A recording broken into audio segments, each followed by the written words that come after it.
why we're here today is to just lay out some basic policy issues relating to the Baker for Senate effort. Again, we have the benefit of having been in the race here for a few months. We've heard folks, we've seen what's going on in D.C., and folks, especially as we've gone into budget hearings this week, the fact that Arkansas balances its budget, the fact that I have to balance my budget at the Baker household, businesses have to balance their budgets. It is just, amazing that in D.C. we are able to spend and spend and spend. Recently, we raised the debt limit, multiple hundreds of billions of dollars again. And so one main thing I want to say today and promote today is that as a United States Senator, I will push for a balanced budget amendment at the national level.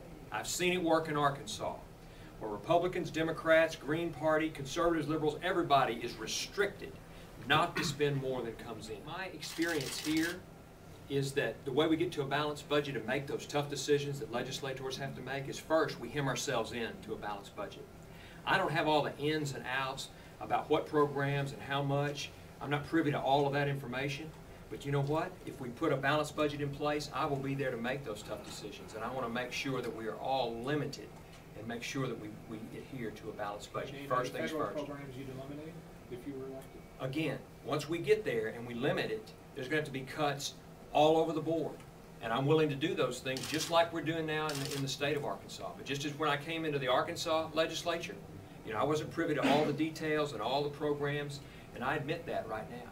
But you know what I am privy to? The fact is that she just voted to raise the debt limit.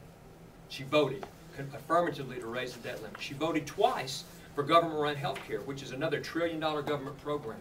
And I know that this week, and as we move into the fiscal session, I, along with some conservative Democrats, we're going to vote for a balanced budget in Arkansas. Senator Lincoln has often said the health care bill is deficit neutral.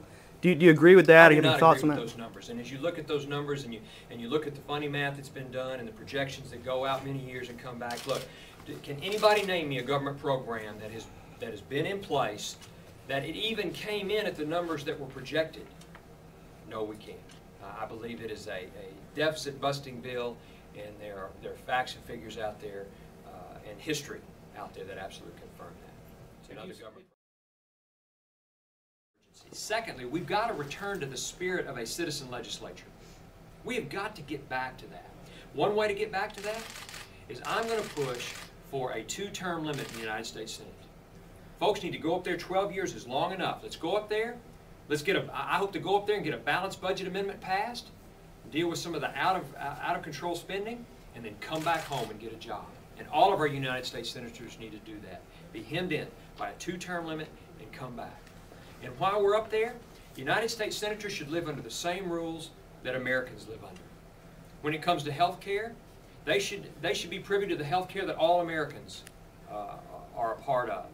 When it comes to the rules and contracts and regs that all Americans have to live under, senators should live under those same rules. And I will push for legislation that makes sure that's the case. When it comes to pay raises, the very most, a cost of living is what should be entertained up there. We need to put a limit on the pay raises that United States senators have been voting themselves, and return to that spirit of a citizen legislature. And the foundational key thing there is a 2-term limit.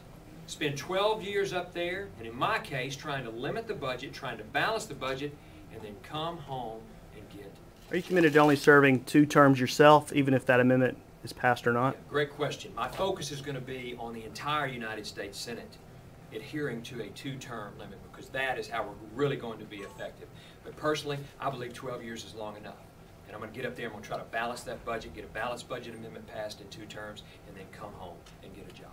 So, are you saying you will not seek a 3rd term if That's you what are I'm saying. elected? In other words, I'm focused, though. Now, focus is not on just limiting Gilbert to 2 terms. My focus is getting the entire United States Senate focused on 2 terms so that we can all go back home and get a job. But I believe that 2 terms is enough. You're not going to.